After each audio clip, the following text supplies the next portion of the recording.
Assalamualaikum warahmatullahi wabarakatuh. Apa kabar semuanya? Semoga dalam lindungan Allah Subhanahu wa Ta'ala. Kali ini Mimin akan membagikan 2 sumber dosa jariah ini harus dijauhi, dampaknya mengerikan. Dikutip dari kalamsindonews.com. Dosa jariah adalah dosa yang sangat menakutkan, karena dampak dosanya terus mengalir meski pelakunya tidak melakukan perbuatan tersebut bahkan hingga meninggal. Sangat menyedihkan nasib orang yang terjerumus pada dosa jariah ini. Di saat semua orang membutuhkan pahala di alam barzakh, dia justru mendapat kucuran dosa dan dosa. Maka, bisa dibayangkan betapa penyesalan yang akan dialami manusia yang memiliki dosa jariah ini.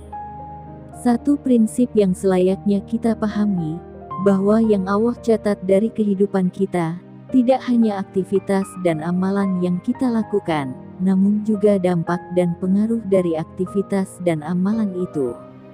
Allah Ta'ala berfirman yang artinya, sesungguhnya kami menghidupkan orang-orang mati dan kami menuliskan apa yang telah mereka kerjakan dan bekas-bekas yang mereka tinggalkan. Dan segala sesuatu kami kumpulkan dalam kitab induk yang nyata, Lauh Mahfuz. Quran Surat Yasin ayat 12. Orang yang melakukan amal dan aktivitas yang baik, akan Allah catat amal baik itu dan dampak baik dari amalan itu. Karena itulah, Islam memotivasi umatnya untuk melakukan amal yang memberikan pengaruh baik yang luas bagi masyarakat. Karena dengan itu dia bisa mendapatkan pahala dari amal yang dia kerjakan, plus dampak baik dari amalnya. Sebaliknya, orang yang melakukan amal buruk, atau perbuatan maksiat, dia akan mendapatkan dosa dari perbuatan yang dia lakukan, ditambah dampak buruk yang ditimbulkan dari kejahatan yang dia kerjakan. Selama dampak buruk ini masih ada, dia akan terus mendapatkan kucuran dosa itu, waliyazubillah. Itulah dosa jariah, yang selalu mengalir. Sungguh betapa mengerikannya dosa ini. Mengingat betapa bahayanya dosa jariah ini, Rasulullah Shallallahu Alaihi Wasallam mengingatkan umatnya agar berhati-hati, jangan sampai dia terjebak melakukan dosa ini. Di antara sumber dosa jariah yang telah diperingatkan Rasulullah Shallallahu Alaihi Wasallam adalah sebagai berikut. Pertama, memelopori perbuatan maksiat. Memelopori dalam arti, seseorang melakukan perbuatan maksiat itu di hadapan orang lain, sehingga banyak orang yang mengikutinya. Meskipun dia sendiri tidak mengajak orang lain untuk mengikutinya. Dalam hadis dari Jarir bin Abdillah radhiyallahu anhu, Rasulullah Shallallahu Alaihi Wasallam bersabda, siapa yang memelopori satu kebiasaan yang buruk dalam Islam, maka dia mendapatkan dosa keburukan itu, dan dosa setiap orang yang melakukan keburukan itu karena ulahnya, tanpa dikurangi sedikit pun dosa mereka. Hadis riwayat Muslim. Orang ini tidak mengajak lingkungan sekitarnya untuk melakukan maksiat yang sama. Orang ini juga tidak memotivasi orang lain untuk melakukan perbuatan dosa seperti yang dia lakukan. Namun orang ini melakukan maksiat itu di hadapan banyak orang, sehingga ada yang menirunya atau menyebarkannya. Karena itulah, anak Adam yang pertama kali membunuh, dia dilimpahi tanggung jawab atas semua kasus pembunuhan karena kezaliman di alam ini. Nabi Shallallahu Alaihi Wasallam bersabda, tidak ada satu jiwa yang terbunuh secara zalim, melainkan anak Adam yang pertama kali membunuh akan mendapatkan dosa karena pertumpahan darah itu. Hadis riwayat Bukhari, Muslim, dan yang lainnya. Maka, bisa dibayangkan, orang yang pertama kali mendesain rok mini, pakaian you can see, kemudian dia sebarkan melalui internet, lalu ditiru banyak orang.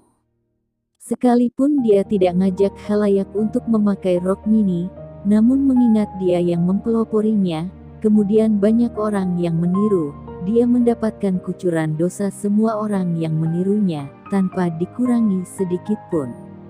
Tak jauh beda dengan mereka yang memasang video porno atau cerita seronok di internet, tak terkecuali media massa. Kemudian ada orang yang nonton atau membacanya, dan dengan membaca itu dia melakukan onani atau zina atau bahkan memperkosa.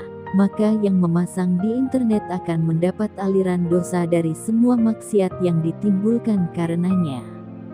Termasuk juga para wanita yang membuka aurat di tempat umum, sehingga memancing lawan jenis untuk menikmatinya, maka dia mendapatkan dosa membuka aurat, plus dosa setiap pandangan mata lelaki yang menikmatinya. Meskipun dia tidak mengajak para lelaki untuk memandanginya. Kedua, mengajak melakukan kesesatan dan maksiat. Dia mengajak masyarakat untuk berbuat maksiat, meskipun bisa jadi dia sendiri tidak melakukan maksiat itu. Merekalah para juru dakwah kesesatan, atau mereka yang mempropagandakan kemaksiatan. Allah berfirman, menceritakan keadaan orang kafir kelak di akhirat, bahwa mereka akan menanggung dosa kekufurannya, ditambah dosa setiap orang yang mereka sesatkan. Mereka akan memikul dosa-dosanya dengan penuh pada hari kiamat, dan berikut dosa-dosa orang yang mereka sesatkan yang tidak mengetahui sedikitpun bahwa mereka disesatkan. Quran Surat An-Nahl ayat 25. Imam Mujahid mengatakan, mereka menanggung dosa mereka sendiri dan dosa orang lain yang mengikutinya. Dan mereka sama sekali tidak diberi keringanan azab karena dosa orang yang mengikutinya. Tafsir Ibn Katsir. Ayat ini semakna dengan hadis dari Abu Hurairah radhiyallahu anhu, Rasulullah shallallahu alaihi wasallam bersabda, siapa yang mengajak kepada kesesatan, dia mendapatkan dosa seperti dosa orang yang mengikutinya, tidak dikurangi sedikitpun. Hadis riwayat Ahmad, Muslim, dan yang lainnya. Juga bisa diperhatikan para propagandis yang menyebarkan aliran sesat, menyebarkan pemikiran menyimpang, menyerukan masyarakat untuk menyemarakkan kesyirikan dan bid'ah, menyerukan masyarakat untuk memusuhi dakwah tauhid dan sunnah. Merekalah contoh yang paling mudah terkait hadis di atas. Sepanjang masih ada manusia yang mengikuti mereka, pelopor kemaksiatan dan penghasung pemikiran menyimpang, selama itu pula orang ini turut mendapatkan limpahan dosa, sekalipun dia sudah dikubur tanah.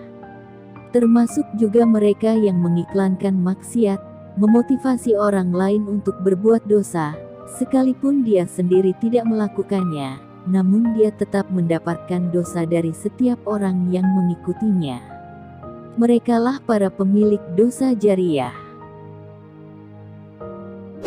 Demikian yang bisa kami sampaikan, semoga bermanfaat. Sekian. Wassalamualaikum warahmatullahi wabarakatuh.